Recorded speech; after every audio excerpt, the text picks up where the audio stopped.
Tell me what you really think. Yes, for real. Rats have no problem being blunt. When asked specific questions, they often say exactly what they think without any frills.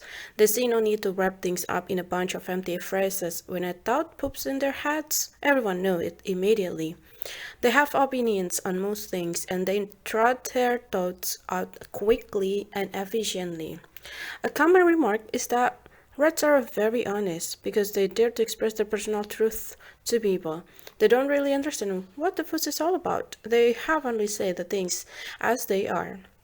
If you need someone with extra energy, you may want to invite a rat into the team or project group. They fight tirelessly along when other people have already given up.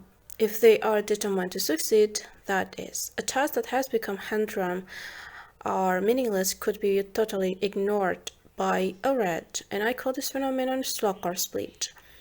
If the task is important enough, a rat will go through fire and water to complete it. If he feels it has no purpose, into the trash into goes. The rat of people often see themselves as driven, decisive, prompt, persuasive, resolute, competitive, determined, ambitious, independent, time conscious, result oriented. Can I win something? In that case, I am in. So rats like competing. They appreciate us like antagonism that is part of being competitive and the glorious moment of winning. They even enjoy winning competition that probably don't even exist, except perhaps in their own mind. It can be passing a slow walker on the street, finding the absolutely best parking spot, or dominating the family game of Monopoly. Despite the fact that the purpose of the game is to entertain the kids and none of the other adults are actually competing. For a rat, this isn't all natural because he sees himself as a winner. Let me give you an example. I once worked for a company where the CEO was rat. He was energetic and efficient and consequently incredibly dynamic, and no meetings were as short and sweet as those run by the CEO. But his weak spot was the competitive element. As a young man, he had played soccer, and every spring at this particular workplace, they held a soccer tournament. It was very popular even before he joined the company. Naturally, he had to take a part. No other CEO before him had ever done so, but that was not the problem. The problem was that as soon as he got out on the field, he became a different person, on fire with his competitive drive. He flattened anyone who stood in his way, and this continued for a few years until someone had the guts to tell him that he played just a little bit too rough. The game was not supposed to be that serious. The CEO didn't understand. He grabbed the latest flyer for the game and pointed out that it was called a soccer tournament. Tournaments are competitions, and if you compete, you are in it to win. Simple. He competed in traffic, on the soccer field, in business. No area was too insignificant not to become a competition. He even raced to see how quickly he could finish reading a book. What others do for relaxation, he transformed into a competition. 100 pages an hour was a reasonable pace. His wife had even banned him for playing a memory card game with his children, who were 5 and 6 year olds, since they had better memories than he did. They won most of the time, and in his frustration, he intimidated them.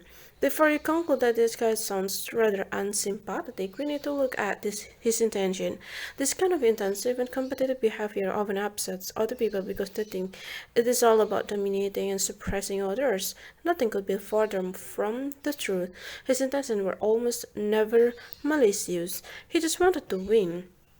This is one of the greatest challenges for rats. It's not uncommon that other people feel irritated or intimidated by them because they are such a powerful personalities. And later on this book, I will share some simple ways that you can deal with these individuals. Time is money. Quick is synonymous with the good for rats. If you are in a meeting and suddenly notice that one of the other participants is devoting his time to something completely different, it may well be a rat who has lost interest. If you look closer, you will realize that his thoughts are elsewhere on the next step in the process of being discussed, for example, because rats are quick thinkers, they move on long before everyone else. Few things annoy rats more than sluggishness.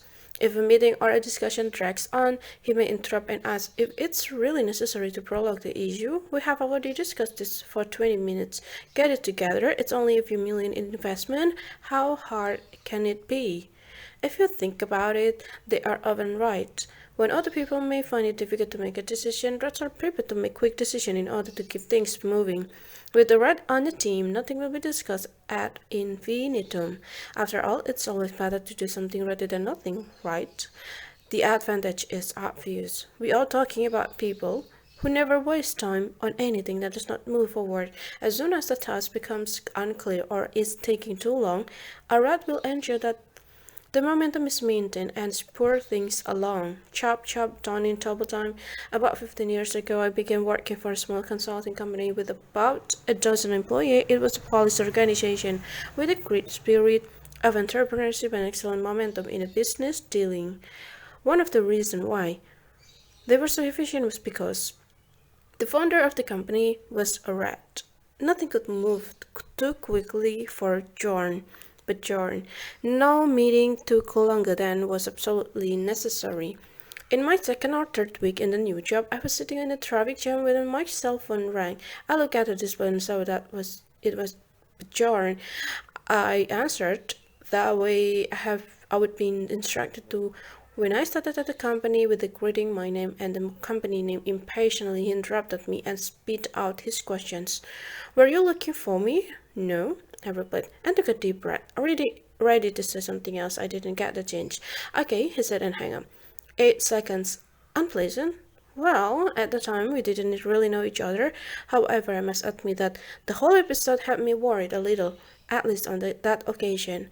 Only 3 weeks at the company and the big chief himself calls and something irritated when we would gotten to know each other. And I learned that Bjorn was right. I asked him why he was not approved on the phone. Of course, he didn't even remember the call, but he said he was probably just trying to find out if I was looking for him. When he learned I was not, there was no further need to talk. Wasting time, no polite flowery phrases or drawn-out farewells was not for him. But at the same time, here was a person with the capacity to work far more than normal. Bjorn managed to do more in an average working day than most people, and he still has an exceptional ability to make the most of any free time.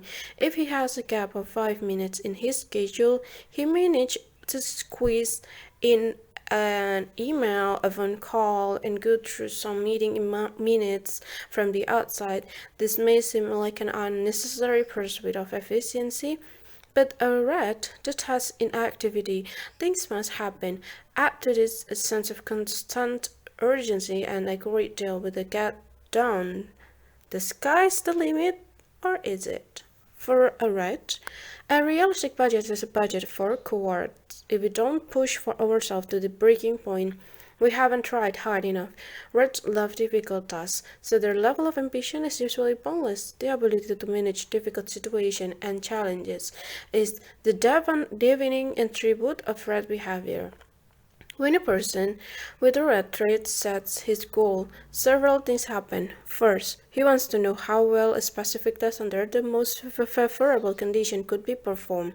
If all 19 parameters were met and we all gave it a little extra effort, the result would be phenomenal. This means that anything below that impossible level of excellence is boring, because there is at least a remote possibility of the result being achieved. Nothing is impossible. The impossible just takes a little longer. More than likely it was a rat who came up with that expression. Naturally, it's also about the type of project. It's not enough just to set an impossible sales budget. If a rat does not like a sales, if he will ignore the budget. Since he prefers to make all the decision himself, he probably won't be fooled into doing something he doesn't feel like doing, and rat sets higher demand on themselves than any of the other colors would, and they are always prepared to work hard. I wouldn't go so far as that is to say that no other color works as hard as rats do, but I would venture to say that a rat would give anyone a run for his money. Ambition, which is intrinsic to red, shouldn't be confused with the lust for power. Reds have no problem taking position of power since they are fearless expressions like it's lonely and windy at the top don't scare them. But for the red power, it's not an end in itself. It doesn't, however, come in handy for those who like to make their own decision and avoid having to wait for others. A rat can, in fact, be quite unassuming. It's true that he was a strong ego, but status and prestige don't have the same importance as with the other colors. The reason is simple. A rat usually doesn't care what other things. He's not here for their sake. He is here for his own. Let me tell you how things really are. A rat gives everything he is got. When he has an opinion about something or if he wants the rest of us to agree with him, he pulls out all the stops. Once, I was in a meeting with a large number of people who didn't know one another that well. It was a gathering of consultants who were meeting to discuss a potential collaboration. It was in the middle of the recession and we were all concerned about the lack of direction. While we were waiting for the chairperson to arrive, we chatted a little about everything. At the end of the table sat Elizabeth, who had strong opinion about everything. In an unequivocal voice, she suddenly stated that the company was still expected to earn over $50 million a week, despite the recession. About 15 consultants, all highly trained, reflective, and intelligent people, nodded in agreement. Just imagine $50 million per week. While Elizabeth expanded on how the situation ought to be resolved in the consulting world, I began thinking about the figures a little bit, not knowing where these figures came from. I remained silent. It could be true. It could be also far-fetched. I honestly didn't know. While waiting for the meeting to begin officially, I started calculating how much $50 million per week would be per year. I didn't have enough paper. After the meeting, I got the answer to my speculation. I was in a taxi on my way to my next meeting when the driver turned on the radio. In the news, it was announced that the company in question was expected to earn between 2 and $2.5 million per week. I realized that Elizabeth had gotten the information from the news. I also understood that 2 or $2.5 million per week was far more realistic than $50 million that she had reverted to. But wait a minute, a little reconciliation with reality is needed here. Why didn't anyone react? No one in the room lifted a finger or called her information into questions. Why? Because she sounded so convincing. Her facial expression was definite, her countenance was determined, and her voice did not quiver in the least when she presented her figures. That's the way rats function. When they believe something, they let people know that this is the only truth that exists. And now maybe there are some sticklers for detail who might claim that this is deceptive since we know now that the company earned $2.5 million a week and not roughly $50 million, but I'm convinced that Elizabeth really believed what she said. She had things turned around, no doubt about that, and she was certainly not interested in detail. But my point is that by sounding utterly confident when she declared that the company was earning 6 months' revenue per week, we all fell for it. Or in the words of a good friend of mine, there are two ways to do this, my way and the wrong way. Only that fees go with the flow. Rats are both groundbreaking and strong-willed. Why not also add results-oriented and decisive when we are at it? For rats, it's not sufficient to do things like everyone else does, and just because it's tough does not mean that we should avoid doing it. Rats are not over it to make a decision. When everyone else hesitates, thinking and waiting the risk, a rat makes the controversial decision. A rat's determination is usually unyielding. Once it is decided, then it's a full steam ahead. Their fearlessness dares them to tackle things that make others hesitate. This is usually evident when things get rough and they are undaunted by tough choices and tricky decisions. It is no coincidence that many entrepreneurs are rats, and setting up new businesses, especially if they are based on completely new business concept, is. In our current economy, not for the faint of heart, it's not a bad thing to have a force of nature in the driver's seats. It takes strong mind to move things forward, someone who understands that risk that are part of everyday life, and that everything boils down to hard work from morning to night for many years, and Reds understand this from the beginning and are in no way intimidated by it. Do you need someone to pursue a problem in your apartment complex? Maybe you have gotten on the wrong side of your landlord, who says that there is absolutely nothing wrong with your hot heat. Or maybe the contractor who repaired the roof and installed the new elevator was negligent and won't take responsibility for it. Anytime you try to get things straightened out, you have gotten drawn to stand still by a barricade of unanswered calls and info at addresses. You are just about to give up when you suddenly remember the guy on the second floor living above you is not the kind of rat. It was not the one who dared to go against you, the super at the last meeting and get the trust policy change. Yes, that's the guy. Throw the guy from the second floor into the process, and then you will see things begin to happen.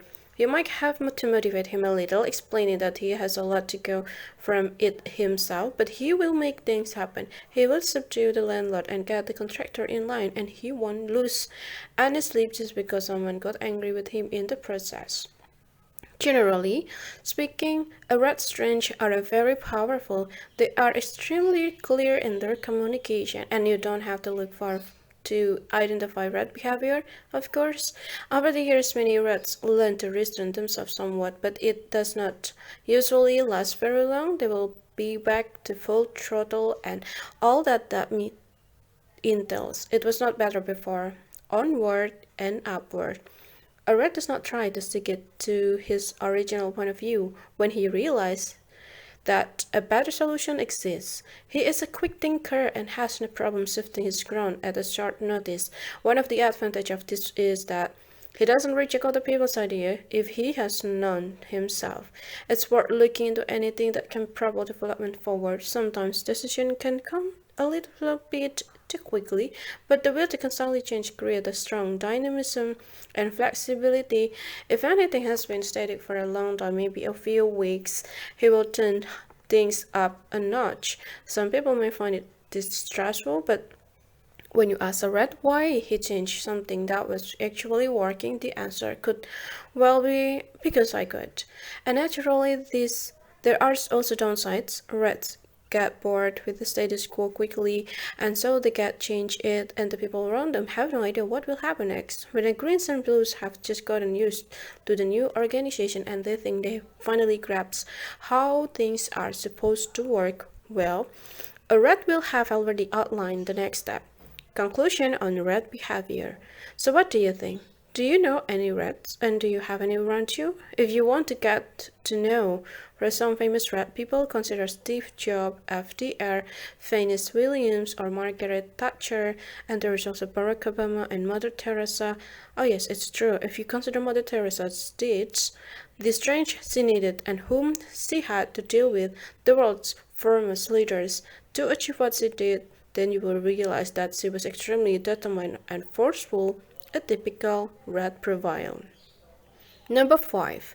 Yellow behavior. How to recognize someone whose head is in the clothes and get him back to the reality again. That sounds fun. Let me do it.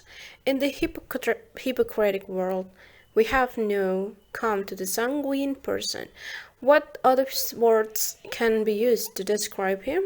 Optimistic and cheerful, a person with a bright outlook on life. The thesaurus is even suggests the epithet a man of possibilities. How about that? It is, in fact, an excellent description of yellow behavior. These are people who live to life, always finding opportunity for enjoyment. Life is a banquet, and yellow will see to it that they savor every bite. They are driven by merriment and laughter. And why not? The sun is always shining somewhere. Do you know anyone who sees sunshine where others see dark clouds? Have you met anyone who can laugh even though has not had any good news for months? Then you have met a yellow. You been up at a party and wonder why everyone flock around a particular person, men or women? And well, in the center of the circle, there is a yellow entertaining anyone who wants to laugh. Yellows make sure that the atmosphere is at its zenith, so that every event becomes a marvelous party. When something is no longer fun, they move on to another place where the atmosphere is better. Recognizing a yellow is easy. He is the one who is talking all the time. He is the one who gives answers rather than asking questions. Often answering questions that no one has even asked. He answers a question by telling a story that may or may not have anything to do with the issue, but it really does not matter because he will put you in the cheerful mood. Besides, his unshakably positive attitude will also makes it impossible for you to feel upset for long. I would even go so far as to argue that yellow are more popular than the other colors. How can I say that? Look for yourself. They entertain, put people in a good mood, and fun things always happen around them. They know how to capture everyone's attention and how to keep it. They make us feel important. They are just nice to be around. They are also very typical touchy-feely people like reds. Yellows are very willing to make a quick decision, but they can rarely explain why using rational reasoning. A more likely response would be, it just felt right, and sure, gut feelings shouldn't be underestimated. Studies have shown that gut feelings are right more often than we think, but that's not the kind of gut feeling we are talking about here. Yellows often make decisions that are based on feelings simply because no thought was ever involved. I have a sister who is a yellow, married and easygoing in her manner, that I have never heard anyone utter a single negative word about her. Never. I may be biased, but I have never met anyone who does not immediately like her. She has an entirely unique ability to connect with every person she meets. Marita always has something entertaining to say. However, some of these things are so peculiar that I sometimes have to ask her what she was thinking when she said them. With a burst of laughter, she usually replies, thinking? I was not. In many ways, it's a liberating when I visit her and her husband live. Their almost incomprehensible ability to see bright spots in everything around them is so delightful that it frees my own easygoing disposition. I'm never as happy and exhilarated as when I visit them. And for years I wonder why this was, and have reached the conclusion that yellow behavior is simply contagious. If I say to my sister, it looks like it is going to rain, she simply replies, I can't imagine that. Pointing to the window, I say to her, but look, it's actually raining. It is quite dark out there. We could have thunder before this is over. Sure, she says, but after that, the sun will come out. Just wait and see. Then she laughs. Again, while the rain pours outside, she sits on the sofa and best leave having fun, and I, along with everyone else, laugh along because it's impossible to resist. The more the merrier. Your friends are my friends. People with lots of yellow in their behavior are focused on creating relationships. They are outgoing and can be extremely persuasive. They are enthusiastic, excited, and happy to talk about their feeling for others, and not infrequently for complete strangers. Yellows can talk to anyone, and they are not at all shy, perceiving most people they meet as pleasant. They even see stranger in a positive light. They are just friends you haven't met yet. And many people notice that yellow are always smiling and laughing. That's undoubtedly one of the yellow strange. Their optimism is invincible. Comment about how everything is going to hell are often met by remark about what a beautiful view we have. Just like reds, yellows have a lot of energy. They find most things interesting, and yellow individuals are the most curious people you will ever meet. Everything new is enjoyable, and a great deal of yellow energy is spent finding new ways of doing things. Who gets the most holiday card? Do you think yellows must contact in their cell phone? And that's right. Yellows must friend on Facebook. You are getting the idea. Yellows, they have friends absolutely everywhere, and they are excellent at keeping in touch with everyone in order to keep up to date. Yellow want to know what's going on. They want to be where it's all happening, and they will make sure to be at every party. Yellow people often see themselves as enthusiastic, inspiring, open, convincing, charming, optimistic, creative, easygoing, outgoing, flexible, spontaneous, communicative. Isn't it amazing? I just love it to bits. If there is anything that characterizes yellow behavior, it's unlimited optimism and enthusiasm. Few things can keep their good mood away for long. The yellow's entire being is concentrated on one thing: finding opportunities and solutions. In his day, hypocrites called yellows the sanguine ones, and this simply means optimists. Nothing is really a problem. It will all sort itself out. It's neither here nor there that the world just happens to be full of worries and hardship. With their incurably positive outlook on life, yellow individuals give joy to the people around them with their cheerful acclamation and entertaining jokes. I don't know where yellow get their tremendous energy, but it's focused on having fun and devoting themselves to social togetherness. Everyone must be involved, and a yellow will not allow anyone to be gloomy. Mikey, a good friend of mine, is a yellow, and his life has included more than his fair shares of challenges. His wife left him, his children have had problems at school, and on various occasions his employees have gone bankrupt and he has lost his job. I can't even count how many times he has had a car accident, his home has been burgled, or he has been robbed of expensive items, and sometimes I hardly dare to answer the phone when I see that Mike is calling. To tell the truth, Mike is the most jink man I have ever met. But what's so curious about him is that none of this ever seems to bother him. Naturally, he is upset when an accident happened, but he can't stay upset for a long period of time. Inside, he just bubbles along most of the time. I remember at one occasion when we were both quite young. He had to spoke an old Alfa Romeo. It was a two-seater with the two doors, painfully rusty. It was nothing short of a miracle that it even held together. Mikey had the car for about a week when he hit a lamppost and couldn't get out on the driver's side. When I heard about the accident, I was worried and called to see if he was okay. His answer, "It was fine. I just got out the other door." The optimistic consultant strikes again. Since yellow individuals are so positive and cheerful, they spread joy and warmth to those around them. With their uncontrollable optimism, they demolish opposition quite effectively.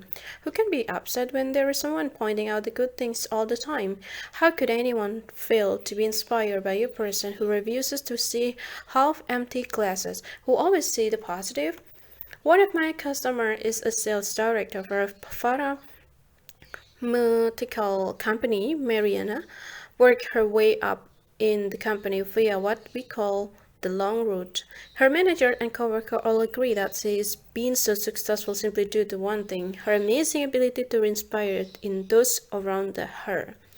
On a number of occasions, I have watched her conduct sales meeting. I consider myself a decent motivator, but when Marianne gets going, you just have to take your hat off to her. Within a couple of minutes, the room is so inspired. If she were to ask the seller to jump out of the window, they would do it.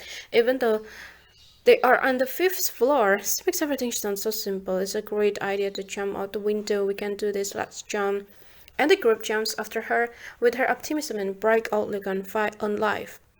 She is phenomenal at getting people to achieve great feats just by closing their eyes or to anything negative. It's sheer inspiration. She can inflate people's confidence to incredible levels, and I once saw her dealing with an irate customer who felt mistreated by her organization. Not a situation most people dream about. It turned out it was not a problem for Marianne, but just smiling steadfastly at the customer and refusing to listen to his negative comments. She moved him from an angry face to a gentle smile, and finally the boisterous laughter. How could that happen? I don't think that even she could explain the underlying process. It simply came naturally to her. What happens if you turn everything upside down? You won't find anyone more resourceful than a yellow. If there is anything yellow have an aptitude for. It's the solution where others do not, and yellows have the unique ability to twist and turn things. To put it simply, they turn everything upside down and think outside the box, call it what you want, but their thinking does not always follow any set pattern. They move quickly. The yellow's intellect is very fast, which means that it can be difficult to keep up. Sometimes they can even find it difficult to explain their wild ideas. A good friend of mine likes to work on his home, everything relating to interior design and gutter design fascinating him. I suspect that Robin would secretly rather work in the design on a full-time basis instead of his actual job. I have seen this for myself, but I have also heard from his wife how he goes about things. He walks around the garden and she starts counting backward from 10 and 7. Robin says, "Honey, I have an idea." There are a few reasons for Robin's creativity. It's easy for him to think in images. He can simply see things in front of him long before they even exist, and he has courage. He is not afraid to try new things or to talk about them. Usually his mouth works parallel to his mind as he discovers these ideas. I have worked with a yellow who couldn't even cross the street without coming up with a few really thought-provoking business ideas. Just by looking around, how does this work? I don't really know.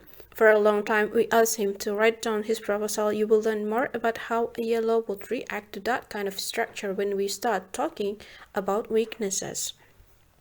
Yellows are also helped by the fact that they rarely have any limitation. A yellow dares to go beyond the usual convention when he is in a creative mood. Normally, of course, structure and hierarchy in a business are a kind of limitation, but yellows are rarely concerned about such a thing. In fact, they often don't seem to know that such a limitation are there. Need help with new suggestions or ideas? Hand out the most yellow person you know. Are you stuck in the same way of thinking? Do you need a new perspective on an old problem?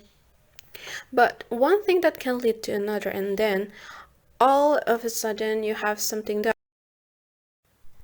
selling snow to a penguin.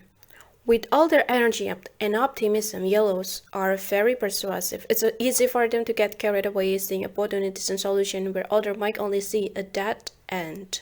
It's often said that there is a difference between convincing and persuading, and many yellows cross these boundaries, but what they say sounds so good. With the help of language, really are master at winning over people to their side. Regarding language, as I described in the chapter on body language, most yellows have a rich and varied way of gesticulating so that they can convince you not just with their words but with their entire bodies. But it's not just the energy and will. Yellows have a unique way of expressing themselves that sways their listeners. They often use vivid and colorful imagery when they speak, which appeals to all five senses and creates an impression that is felt by the whole body without even knowing it. Many yellows are skilled rhetoricians and they know instinctively that their ethos, the bearer of the message, is just as important as the message itself. Therefore, they are mindful of getting through to you as an individual and usually by being friendly and shaking your hand, making small personal comment, making you feel important. Many politicians are phenomenal at this. Think of Bill Clinton, for instance. He has the kind of charisma that is naturally present in the many yellows, a noticeable interest in another person, the ability to ask exactly the right questions so that others feel that way they are important. I know lots of people, all of them, in fact. If yellows are not allowed to cultivate their relationship, they will slowly wither and die. Okay, this may be somewhat exaggerated, but the very definition of yellow behavior revolves around their ability to build relationships. The yellow traits are inspirational. They inspire those around them, and the best way to achieve this is through building relationship. A yellow knows that by far the most important factor in business, for example, is relationship. If your customer does not feel positively about you, it will be difficult to make any headway. Yellows know everyone. They have more acquaintances than everyone else. They like everyone. A yellow does not need to know a person very well before calling him his friends. Anyone who does not actively dislike them, they consider to be a pal. Remember that when reds ask what is going to be done, yellows want to know immediately who will do it. And this question is crucial for yellows. If the team of group does not function smoothly, a yellow will not feel well. He needs a functioning relationship for him to come into his own. Conclusions on the yellow behavior. What do you think? Have you ever met a real yellow? Famous people who exhibit clear yellow traits include Oprah Winfrey, Robin Williams, Ellen DeGeneres, and to take some fictional example like a Pippin from The Lord of the Ring and Han Solo from the Star Wars. Number 6. Green behavior. Why change is so difficult and how to get around it. How are we going to do this? It's not urgent, right? The green person is the most common. You will meet him virtually everywhere. What's the easiest way to explain who he is? Well, I would like to describe him as a being the average of all the other colors. Please don't interpret that as something negative. Keep in mind what this truly implies. While reds are stress performance seekers, yellow are creative bon vivant guys, and the blues are perfectionist knights or Excel spreadsheets. Green are the most balanced, they counterbalance the other more extreme behavioral trait in an elegant way. Hypocrites called them phlegmatic people, and Aztec called them the earth people. Calm, leisurely, and easygoing are some words that could also describe them. It's just a matter of stating the fact not everyone can or should be extreme, otherwise we would never get anything done. If everyone were a driven leader, there would be no one left to be led. If everyone were an enthusiastic entertainer, there would be no one to amuse. And if everyone were a detail-oriented perfectionist, there wouldn't be anything to keep in order. This means that greens don't stick out with us in the same ways as others do, and they often lend serenity to a situation where reds and yellows start off in top gear. Greens are significantly calmer, and where blues get catch up in detail, greens try to feel the way to what is right. If you have a friend who is green, he will never forget your birthday. He won't begrudge you your successes, and he won't try to take the spotlight off you by reeling off his own stories. He won't try to outdo you, and he will never pester you with the new and drastic demands, nor will he see you as a competitor if you were ever placed in that situation. He won't take command unless he has been told to do so, and he won't. Just a minute, please. You might be thinking, that is a lot of things he doesn't do. So what does he do? You can't ignore the fact that greens are more passive than others. They are not as driven as reds, not as resourceful as the yellows, not as orderly as blues, and this describes most of the population. For this very reason, they are easy to deal with, they let you be yourself, they don't demand much, and they never kick up a fuss unnecessarily. Children with the green features are usually described as being little angels. They eat when they are supposed to, they sleep when they are supposed to, they do their homework when they are supposed to. But it's not just that. Greens will not offend people if they can avoid it. They would rather not offend anyone at all, and they won't talk back if the boss makes a strange decision, and they usually strive to fit it, which makes them more balanced people. They are ideal for calming down confused yellow, for example, and they are excellent at warming up blues, who on occasion can indeed be a tad too cold. And we often hang out with the family, though, where the husband is yellow and loves to horse around and take center stage, and he comes up with amusing games and is more than happy to answer any questions himself. Everyone else is his audience, and he never steps out of the spotlight. His wife is green, calm, composed, and as laid back as it can be when he jumps around the frolic. These are the middle-aged people. She sits quietly on the sofa and smiles, and she is just entertained as everyone else by his antic. When I ask her if she ever gets tired of her comical husband, she sometimes replies quietly, "But he is having so much fun." This is a typical green trait. They are very tolerant toward other people's more singular behavior. Is the picture becoming clearer? Greens are the people you might not think about, and most of us, and that is. Some simple basics. Green people are kindness personified. You can expect a helping hand whenever you need it, and they are pronounced relational people who will do everything within their power to save your relationship, and they will invest lifelong. They will keep track of when your birthday is, when your partner's birthday is, when your children's birthdays are, etc.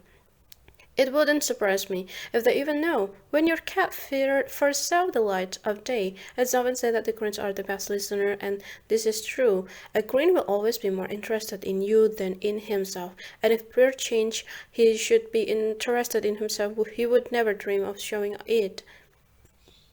You often find Greens in the public sector, where they help others with no concern for personal gain. They are also pronounced team player. The team, the group, the family always comes before the individual. And I would even say that societies consisting of Greens will always take care of their sick and the weak, and they will not leave a friend in need. You can call them at any time. They always offer a shoulder to cry on. Change is not their greatest strength, even though change is not completely foreign to them. If you can't simply justify the change and give him enough time, even a green will be prepared to try new things. But a green will remind you that you always know what you have, but you never know what you might end up with. The grass is not automatically greener on the other side, so to speak.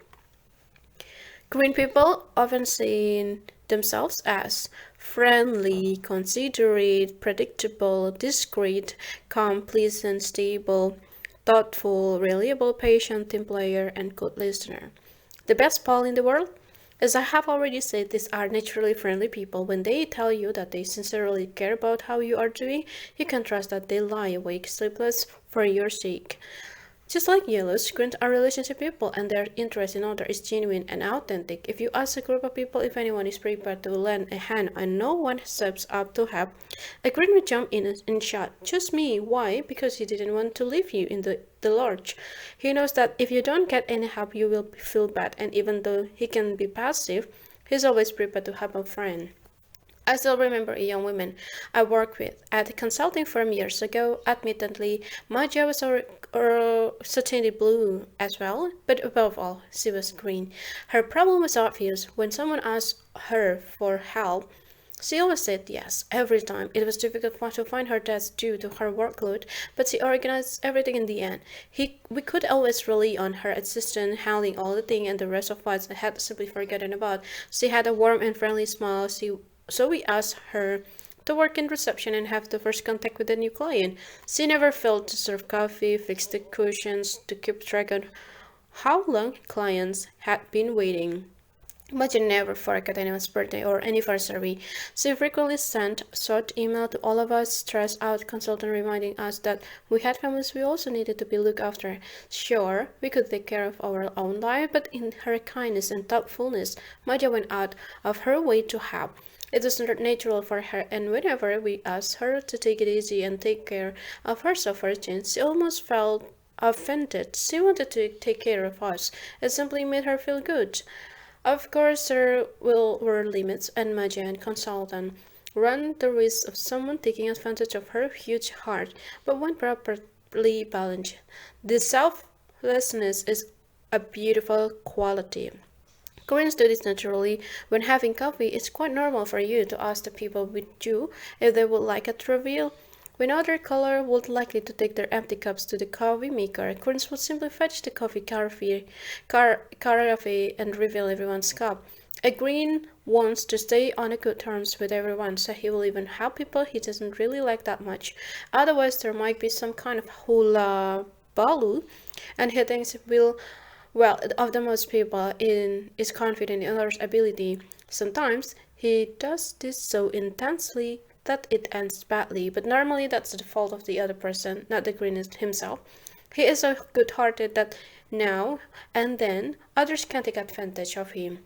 Lassie, a good friend of mine, is a truly genuine friend. It makes no difference how much he has to do. If anyone's need a helping hand, Lassie is there, ready to support him. Sometimes, in Lassie's eagerness to help with other people's work, he even forget to do his own. On weekends, he drives his own and other children everywhere. They want to go. He helps people move. He lends out his tools without people even needing to ask. He listens if you call and complain about something, and this all takes a huge amount of time, but he enjoys it. Once they have said they will do something, you can rest assured that it will be done. If a Green says that he will do something, you can be confident that he will do it. If it's not in his power to deliver, he will. It won't be done in the shortest amount of time possible, but it will show up in your inbox roughly within the expected time frame. And Greens don't want to be caught failing to deliver, as this might cause trouble for others. And because they are good team players, they don't want to do anything that can cause problems for the team. Team comes before self. The team being the company, crew, football team, or family. For the Green, it's natural to look after everyone else around them. The reason why everyone works so well with the Greens is a topic for debate in some situations, and simply because they don't like conflict. Mostly, however, it's because they are controlled by their desire to make those around them happy and satisfied. If they can't please you with a job well done, they will do it, and the desire to please others verge on being a driving force for Greens. It comes naturally and requires no effort, and the selflessness is accompanied by an exalted serenity that lowers the stress level of those around them. We don't want any unpleasant surprises. It's good to know what's going to happen every time. You can always count on a green person. In some organizations, it's a requirement to have reliable employees. Creativity and ingenuity are not at the top of the wish list. In short, you simply need people who understand the job and get it done without a lot of fuss or drama. And then you hire greens, they constitute a stable core who will do the job well, and they don't have problems taking orders as long as the orders are formulated in an appealing fashion. Greens enjoy stability and a certain predictability in the workplace, or in the home, or with the family, just about everywhere. Whenever trouble is brewing, maybe due to recession or when new manager take over, we will see all kind of interesting behavior in a group. Rats, who never listen to the whole message, just rush off to do what they believe needs to be done. Unless, of course, they are busy yelling at the management because they don't agree with their decision. Yellows start will discussion and inform absolutely everyone about their take on what happened. Instead of working, they will debate the news until it's time to leave the office. Blues will sit at their desks and begin the bureaucratic paperwork, formulating 500,000 questions that no one knows the answer to yet. And Greens, they just murmur. If the management has avoided seriously sabotaging their sense of security, they will trundle on without complaining. There is no point in making a lot of fuss and bother about it. Might as well keep doing what you were before, and this, in fact, makes things much easier. We will get to how we help Greens to change direction, but they are great at keeping calm and carrying on, and you will always know how a Green will respond to some question because he doesn't change his opinion very often. A few years ago, I coached Grieger. He had been a CEO for several years, and his management team consisted solely of a green middle manager. He used to enjoy playing a little game when launching new ideas. He wrote little notes with the answer he thought he would get from each person. No, from Anna. Yes, from Stephen. Maybe from Bartel. Right, every time. Gregor knew from very well and knew how they would react to his proposals, and this wouldn't have been the case with the yellows. They don't even know how they are going to respond when opportunities arise. Exciting, sure, but it's exhausting. It's exhausting. For those around them with green associates, however, you don't need to worry. Who? Me? I'm not important. Forget that you even saw me. For every green, the group will always come first. Team before self. Remember that this is a fundamental truth for a green, and it shouldn't be challenged too strongly. The working group, the team, the club, the family, all these different groups are important for a green. He often disregards his own needs if the group gets what it needs. You may think that groups consist of people, and if each individual is satisfied, the group as a whole will be content. This might happen, but then the focus will be individual rather than collective. The way a green sees it, If the group feels so good, every individual also feels good. Here, the green's thoughtfulness becomes apparent. He has infinite regard for those around him, and this is partly the reason why it's difficult to get straight answer from a green. He is always trying to satisfy everyone else. Let me tell you a rather striking story. One Sunday a few years ago, a colleague whom I didn't know that well called me. I had only been working with the Christopher for a few months, but I hardly really figured the guy out yet. So when he called me one Sunday morning, I was surprised I saw who it was, but I had no idea what he wanted from me. He greeted me pleasantly and asked what I was doing. I had just bought a new house at the time and was busy renovating, and Christopher asked what was on the agenda this particular Sunday. And I remember that I said I was worried about the boiler. It was early winter and the temperature was just below freezing, and one of the circulation pumps didn't really work as it should. Because colder weather was definitely on the way, I wondered if the pump could cope with a major cold snap. Being a green, Christopher asked a number of questions and gave me a lot of good advice.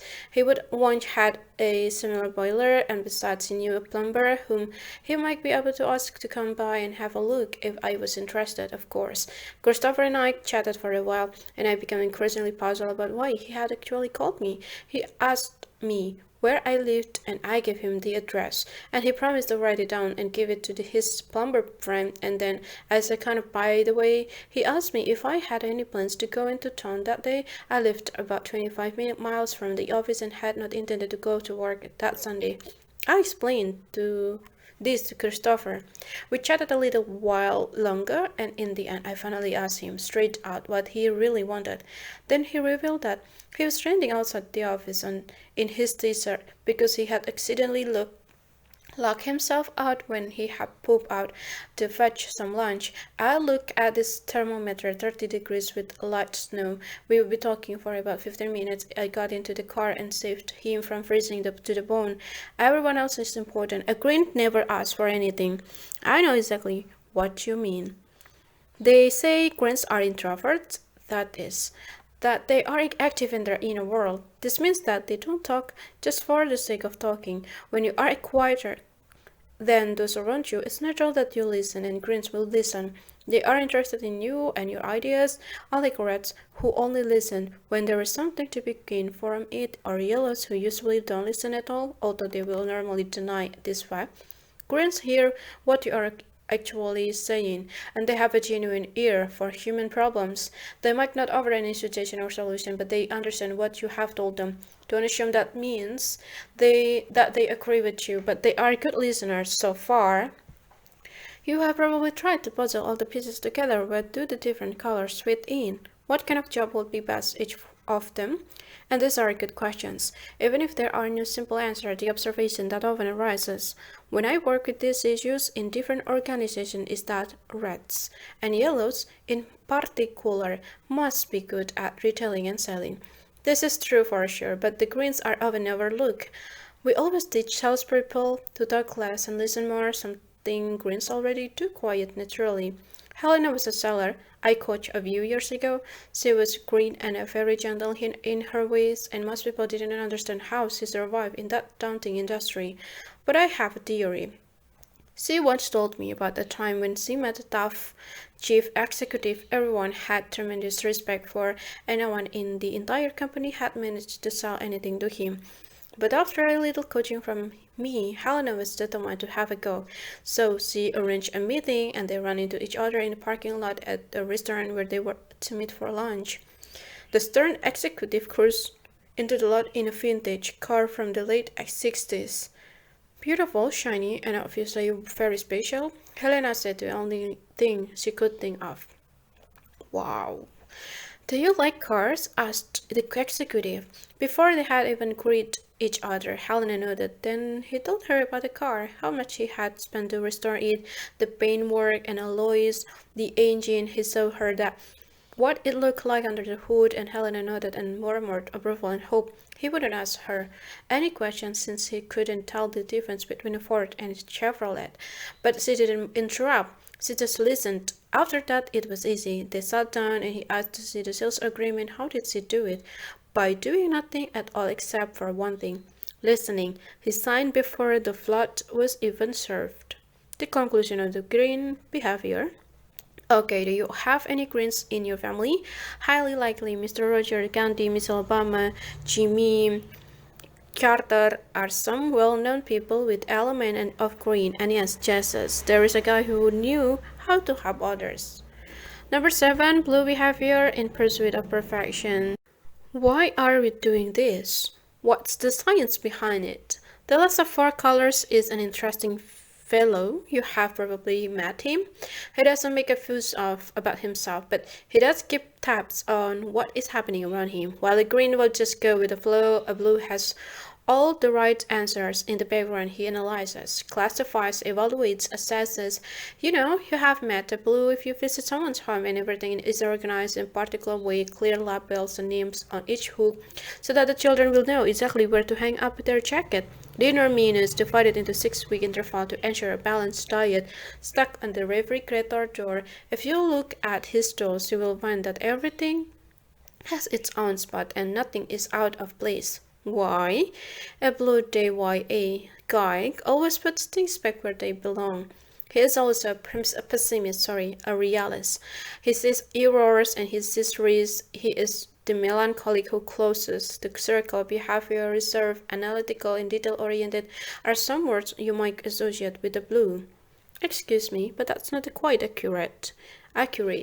We all have the friend like that. Think about it. You are sitting in a restaurant with your friend, you are discussing cats, football, or space rocket, and someone throws out a random comment. It may be your red friend who claims that the Patriots have been to the Super Bowl 11 times. It can be the yellow who cheerfully claims that as a child he lived in the same block as a Will Smith in West Philly.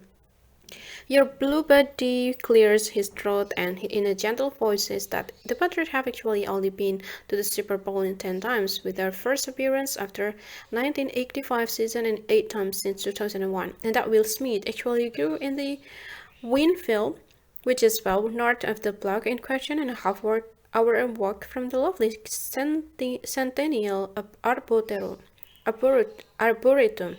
And in addition, without blinking an eye, a good friend adds, it's interesting to note that in the Super Bowl pre-game coin toss of the past 51 games, the outcome has been tails 27 times and heads 24 times, and based on the past statistic, the winner of the coin toss is slightly less likely to win the game overall. You just have to give up, boys. This guy simply knows everything. He doesn't make a big deal about it, but his way of presenting facts makes it difficult for you to call them into questions. He knows where he found the info and can go fetch the book to prove it. That's the way it is with the blues. They know how things stand before they open their mouth. They have Google, read the owner manual, they check the dictionary, and afterward they present a report in full. But an important thing to note, if the question does not come up, it's unlikely that your blue buddy will say anything on the subject. He has no need to tell you about everyone about what he knows. Of course, blue does not know everything. No one can. But you can usually bang on the fact that what he says is correct. Blue people often see themselves as accurate, detail-oriented, orderly, systematic, cautious, logical, quality-oriented, thorough, correct, methodical, reflective, unassuming. Did you notice anything about the art above? Of course you did. This time I listed the different characteristics in alphabetical order, something a blue would certainly appreciate. However, I may get in trouble because I don't discuss each and every one of these characteristics individually on the subsequent pages. To all blue individuals who are reading this, who have probably jotted down a little note in the margin to go to my website to look for possible explanation for this blunder, I just want to say that I didn't mean to cause any strife. Excuse me, but where did you read that, and what edition was it? A blue can rarely get to many facts or have too many pages of the print. People say that God is in the details, and I can imagine that it was Blue who first said that. No detail is too small to be noticed. Cutting corners is simply not an option for a blue. Hold up, you might say. Not keeping track of every single tiny detail is not really the same thing as cutting corners. But if you ask a blue, it is. Not having full control is the same thing as not having any control at all. What do we get by cutting corners? How can you possibly justify it? It doesn't work like that. Tell a blue that he can ignore the details of the new contract and skip the last 30 paragraph. There is nothing important in that bit. And he will stare at you very attentively and wonder about your mental capabilities. As usual, he won't necessarily say anything. He will just completely ignore what you said, and he would rather burn the midnight oil checking all the facts of the case than miss the slightest detail. Is there any more material? I remember stretching my head. In my opinion, I had described the program rather well in the proposal. Each stage had an agenda, a clear goal, a defined purpose. I would give him some background information, references, and citation. As a seller, you cannot give up, so I was back at it, adding every detail I could think of. And the second time I put together at least 85 pages, each time broken down into 2-hour intervals, even more background, sample exercises, analysis, tools, gameplay, the works, detail on a level that would have made a yellow throw up. Pleased with myself, I sent over the whole cap bottle.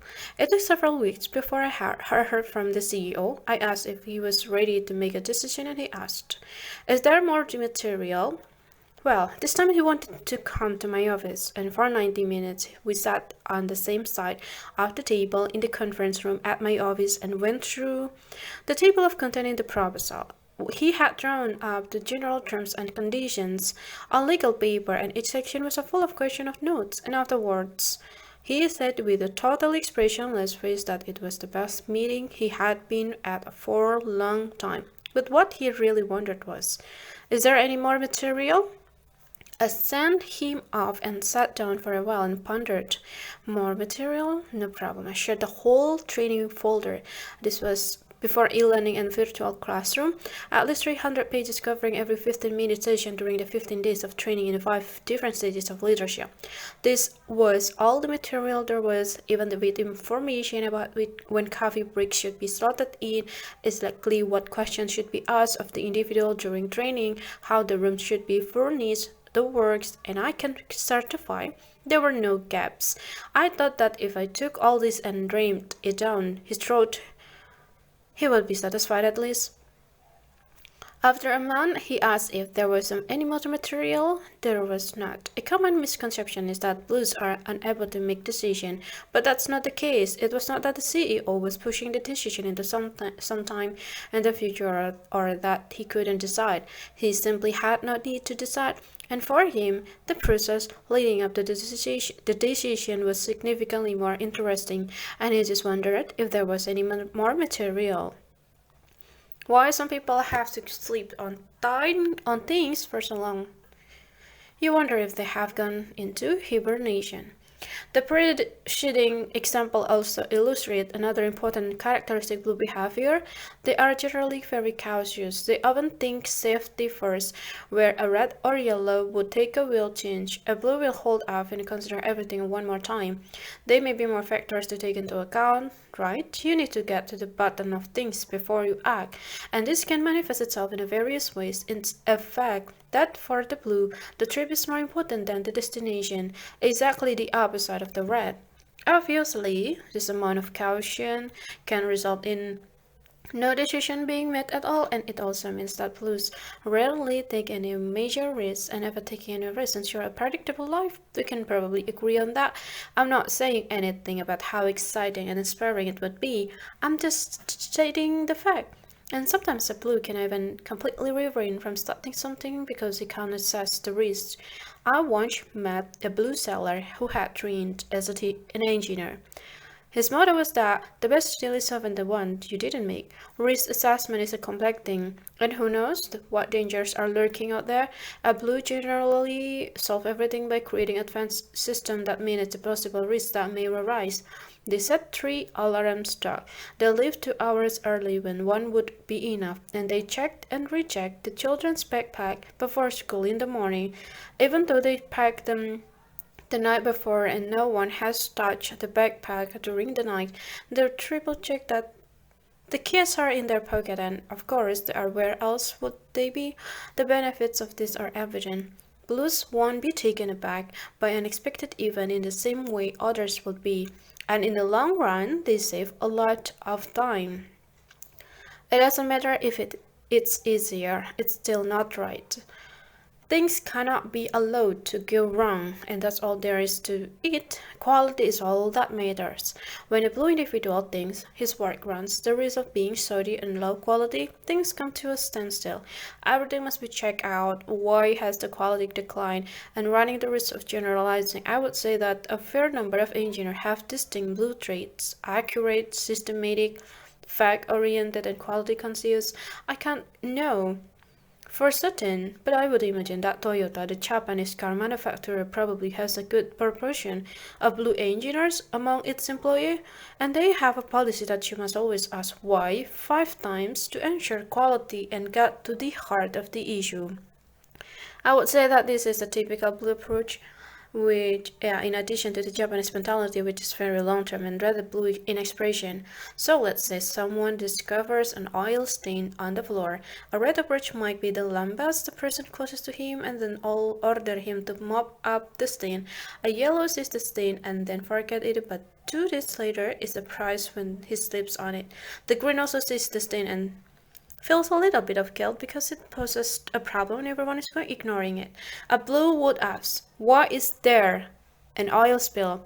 The answer may be that the gasket is leaking. This answer, of course, is unsatisfactory for a blue. Why is the gasket leaking? Because it's poor quality. Why do we have a poor quality gasket in our factory? Because the purchasing department was taught to save money. We bought cheap gaskets instead of tight sealed gaskets. But who asked us to save money and compromise on quality? This is the way he goes on. Maybe the problem will resolve itself. Maybe we will get a report of what went wrong, but nothing is done to fix the problem. In the end, the blue solution might be to review our purchasing strategies instead of just mopping up the oil on the floor. My point is this. A blue is prepared to dive deep to get everything exactly 100% correct.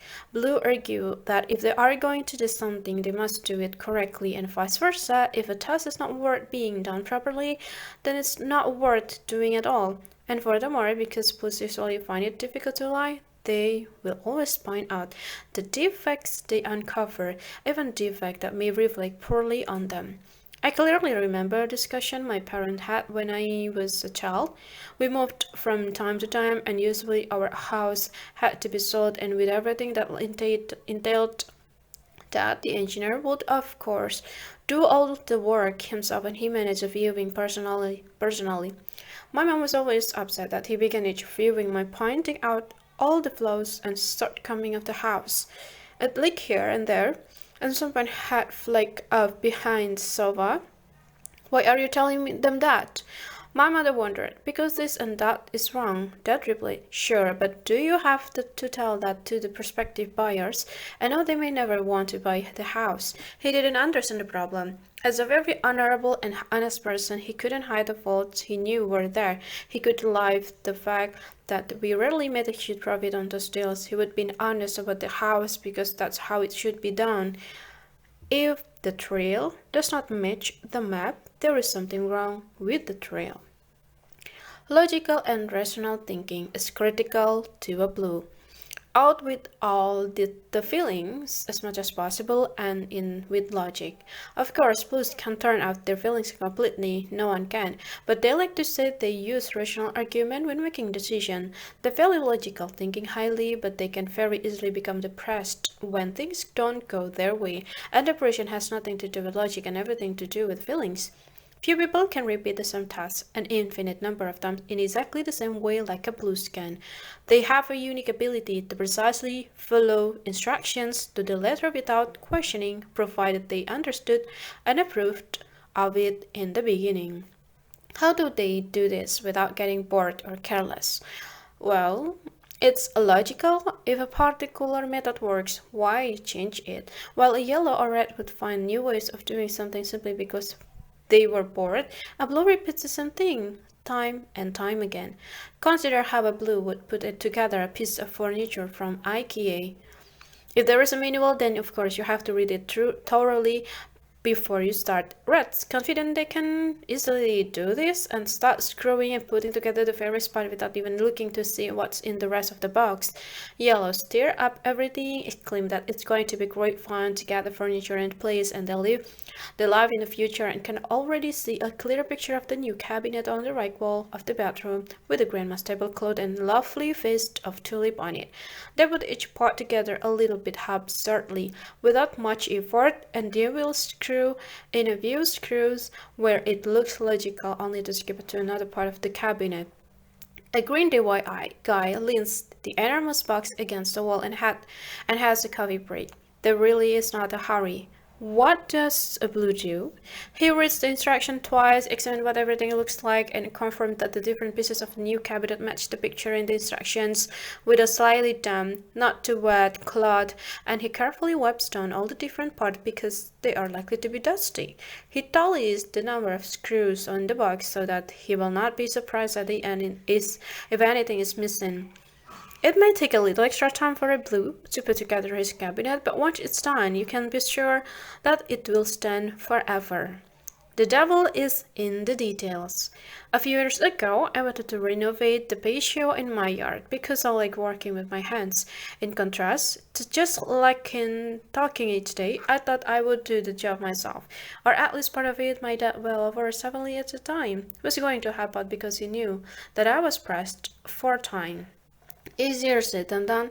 To provide a sturdy foundation, we were easy to lay down grave, and Dad arrived a few moments before the dump truck with all the gravel. He had his own wheelbarrow with him, specially designed to maneuver gravel, and a special shovel that he always used to similar purposes. He didn't understand why I was standing there with my regular shovel. Everyone knew that you had no to use special shovel for things like this, and the truck came and dropped a hefty pile of gravel in the driveway. I imagined a few days of shoveling before me, and to be honest, it made me feel a little tired, but I was still ready to take on that challenge. My old dad, he picked up the bit gravel between his fingers, smelled it, felt it, and assessed its quality. And after grunting somewhat, which I interpret as approval, he began to assess the pile itself. He measured the height of the mound with his hand. He passed how large the circumference was, and I asked him what he was doing. He didn't answer. He mumbled numbers under his breath. 1 and 8 high, 5 meters of confidence gradient. After 30 seconds, he said that there were between 8.75 and 9.25 cubic meters of gravel in the driveway. I confided to him that it was actually 9 cubic meters. Exactly. Dad asked rather skeptically how I knew that. I pointed. It's written on the truck, I said. Dad was mildly impressed. I asked if he wanted to count each piece of gravel individually. He didn't deem that to be necessary. For hours he walked around the site and packed and pressed, raked the gravel, smoothing everything until he thought that everything was in order. He used a level, plumb line, water, all the means at his disposal so that nothing would go wrong. The gravel needed to be laid at an incline of exactly 1 centimeter per meter. Why, you ask? It says so in the book. Because he was a construction engineer, he knew the book by heart. A 1 centimeter per meter exactly. Who knows what terrible consequences could result if you were careless about that? Consider the difference between 1 centimeter and roughly 1 centimeter. The former is precise, the latter is imprecise. Roughly 1 centimeter, it could be up 2 centimeters if things went bad. From 1 centimeter to a 2 centimeter gradient, that's a difference of no less than 100%. A huge deviation. It's like that with everything. At home, if there are any technical question about a television, a car, a microwave oven, or a cell phone, out comes the manual. He always replaces. It says that here that. Why do you think the war wrote this stuff if it's not meant to be done that way? How do you reply to that? How do you argue with the instruction manual? It's impossible to find an argument that a true blue will accept. And the great value of this approach is obvious. He will never be fooled. He will always get what he paid for. It gives him an inner peace because he knows he has checked everything out very accurately. If you know any blues, I'm sure you will agree with me. Under normal circumstances, they are very calm and balanced, and probably because they keep tabs on everything. Silence is golden. Introvert, enough said. I could stop there. Many of us I have met don't say a single word unnecessarily. That's just the way it is. Does that mean they have nothing to say? Don't they have opinions about things? Not at all.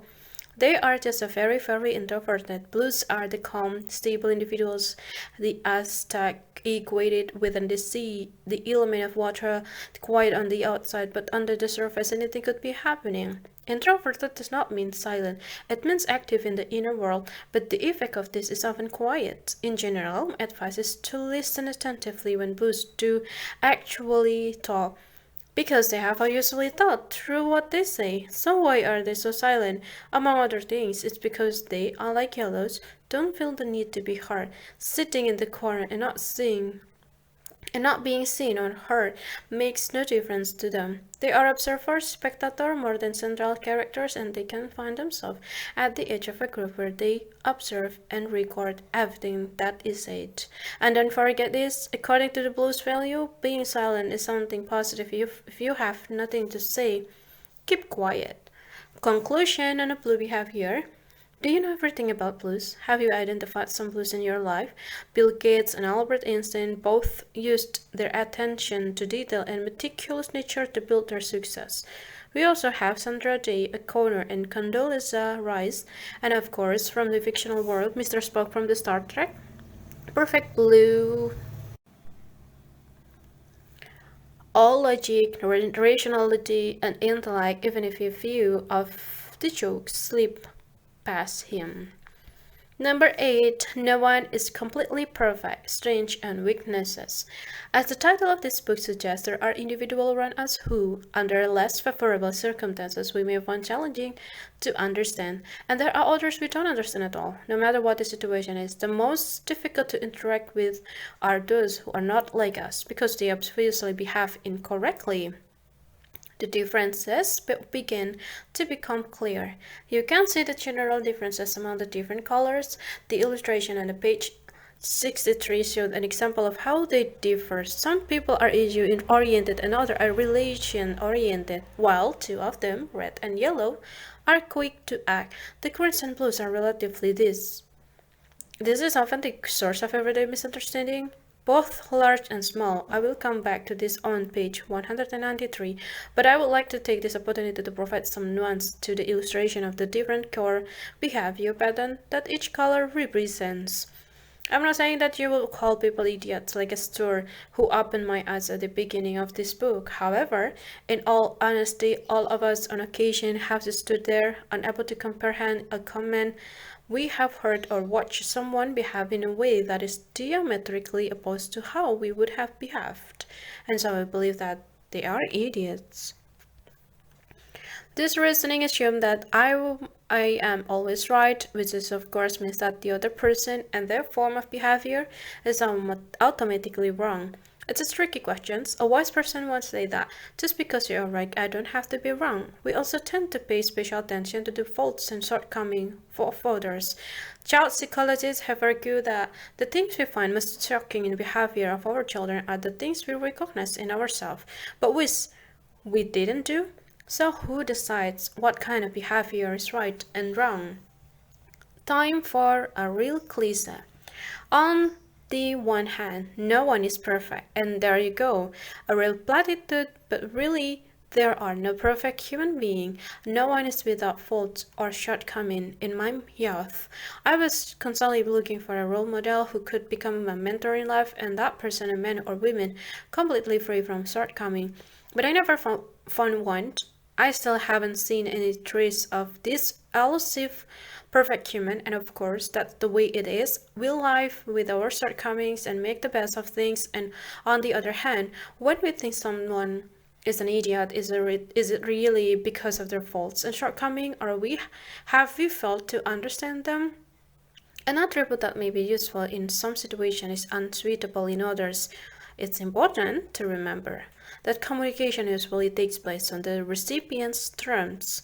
Whatever people's judgment of me may be, that is the way they perceive me, regardless of what I really meant or intended. It's all about self-awareness. Good qualities can become drawbacks in the wrong circumstances, no matter what the quality is. Quick review of core behavior patterns. Rats are quick and more than happy to take command if needed. They make things happen. However, when they get going, they become control freaks and can be hopeless to deal with, and they repeatedly trample on people's too. Yellows can be amusing, creative, and elevate the mood regardless of who they are with, and however, when they are given unlimited space, they will consume all the oxygen in the room.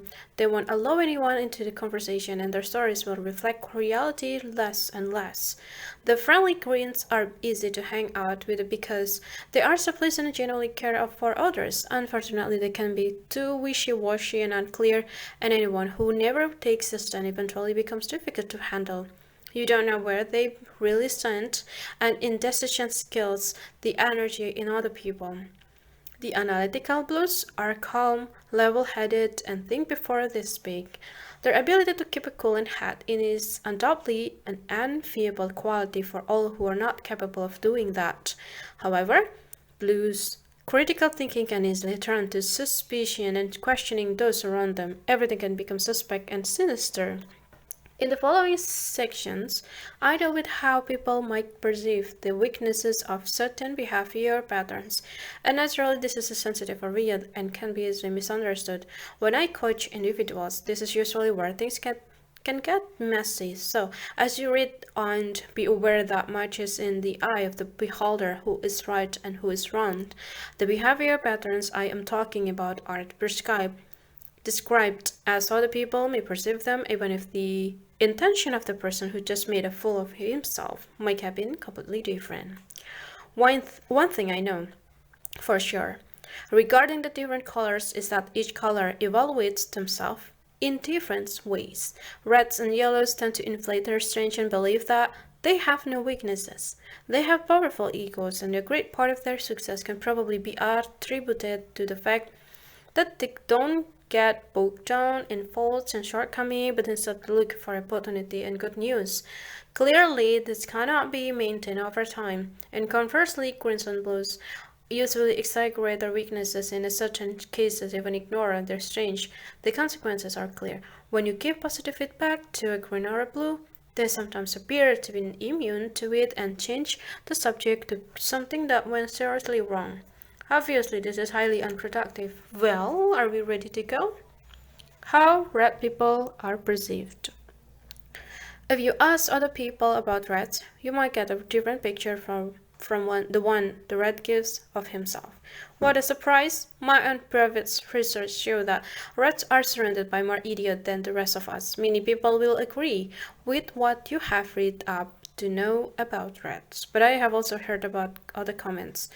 Usually they express this when the rat is not in the room because they are afraid of his fiery temper. You have heard him say that he wants to hear the truth. Over the years he is blowed into our ears. Say what you think, but as soon as you do, you find yourself in the middle of the heated discussion with an angry rat.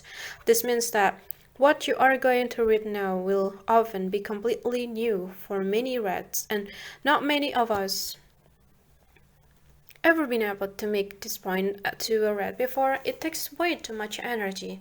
Some people say that rats are just belligerent, arrogant, egotistical, and they are perceived as unyielding, impatient, aggressive, and controlling. I don't think this is necessarily correct, but I have even heard people speak about the people with the rat behavior as dictatorial and tyrannical. Suddenly, the picture is not as flattering. The born leader reveals his blaming side, and first of all, let me say this.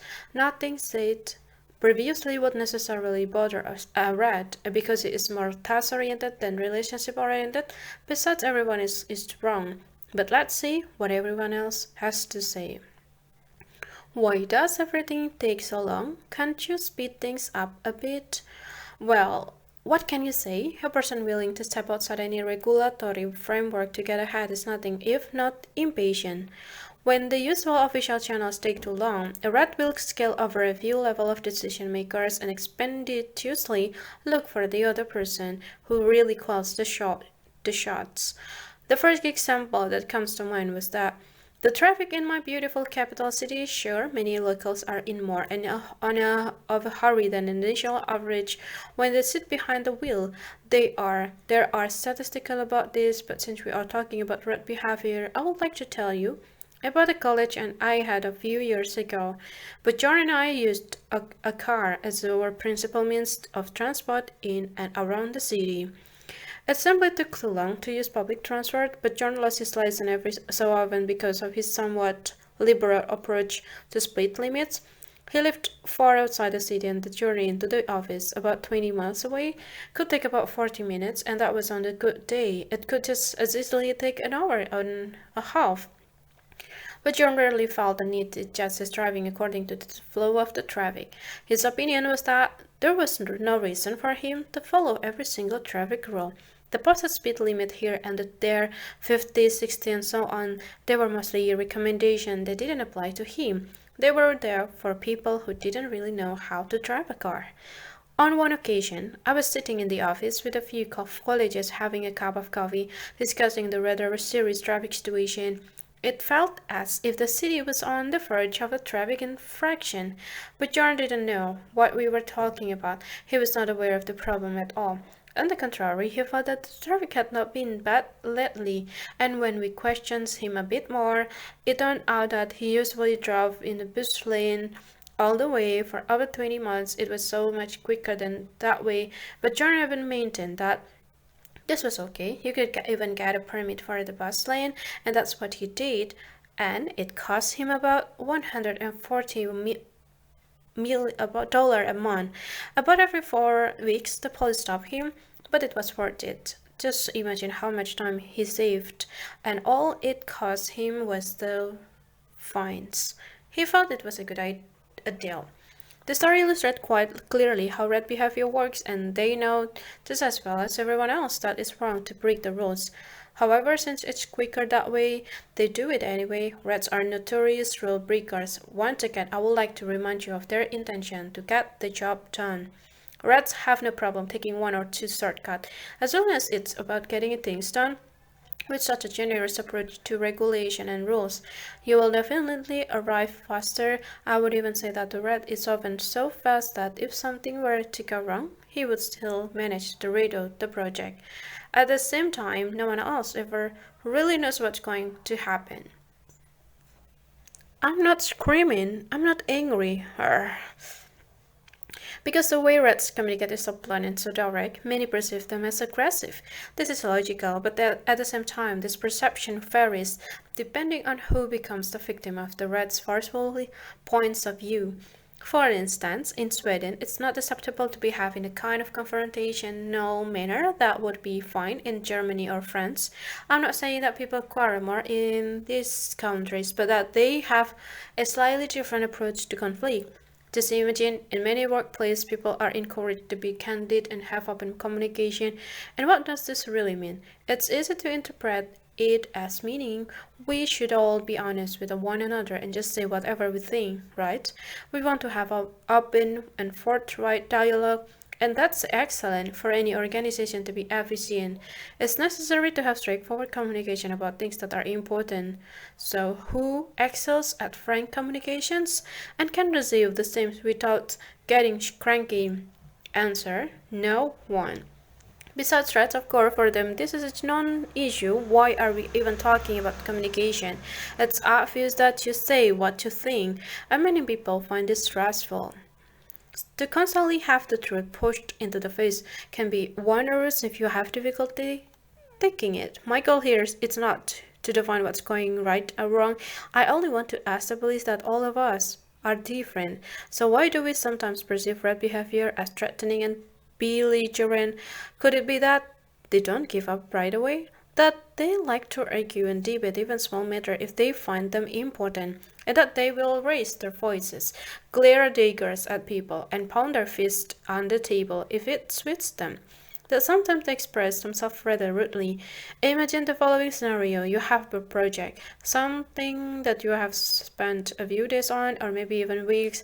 You begin to doubt yourself. Have you succeeded at your work? Is it as good as you wanted it to be? Would you dare to show it to the client as it is now? Or should you ask for some feedback for someone who you know will give you an honest answer?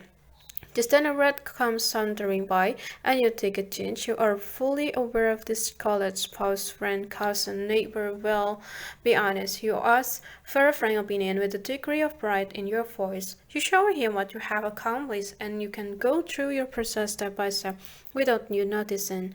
And the rat becomes impatient because he is already decided what his opinion is, and he is getting tired of you doing all the talking for so long with a wave of his hand that effectively silences you. The rat says, "It doesn't look that good. I don't really like what you have done here. In fact, it looks pretty rough. I'm amazed that you didn't do better than this. I think you have to redo the whole thing from the start to finish." Then he leaves without thinking any more about it.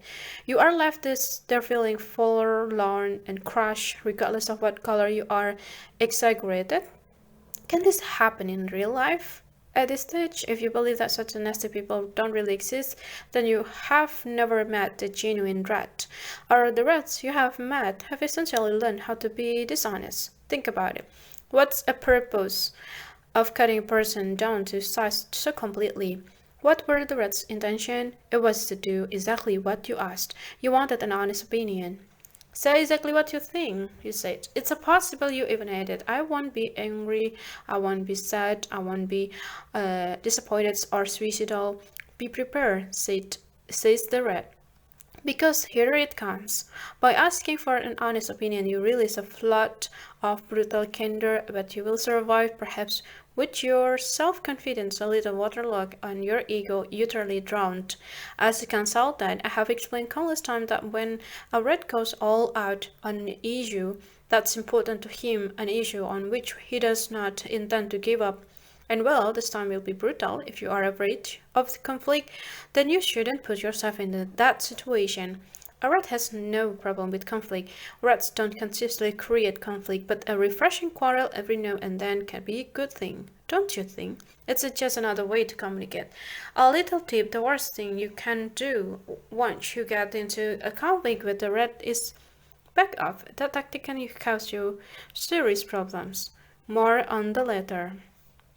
What are you doing over there? I can see what you are not doing. What's behind the need to control? Simply put, the desire for control is a phenomenon where an individual needs to have power over a situation in which either groups or individuals are present, and those who have control needs often feel extremely uneasy about having to adapt themselves to a group or a situation, and will eagerly come up with various strategies to avoid this. A common form of behavior is to talk constantly, interrupting and ignoring others, in order to maintain control over the conversation. Rats can probably be perceived as extremely overbearing, but it's important to note they are interested in controlling those around them, but not in controlling every specific detail of a situation. But it is important for a rat to feel that he can influence what people do and how they intend to act on a certain specific issues.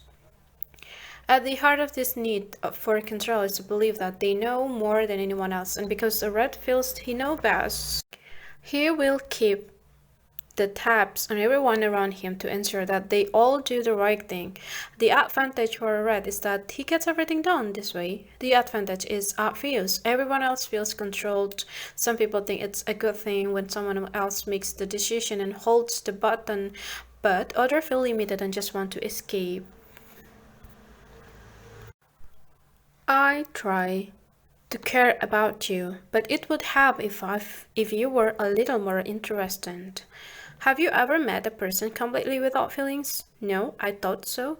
Once again, rats are not typical relational people. Nothing wrong with that, as long as the person you are communicating with has the same focus as you. But if a red speaks to a pronounced regional person like a yellow or a green, he can be perceived as a very cold-hearted or inhuman.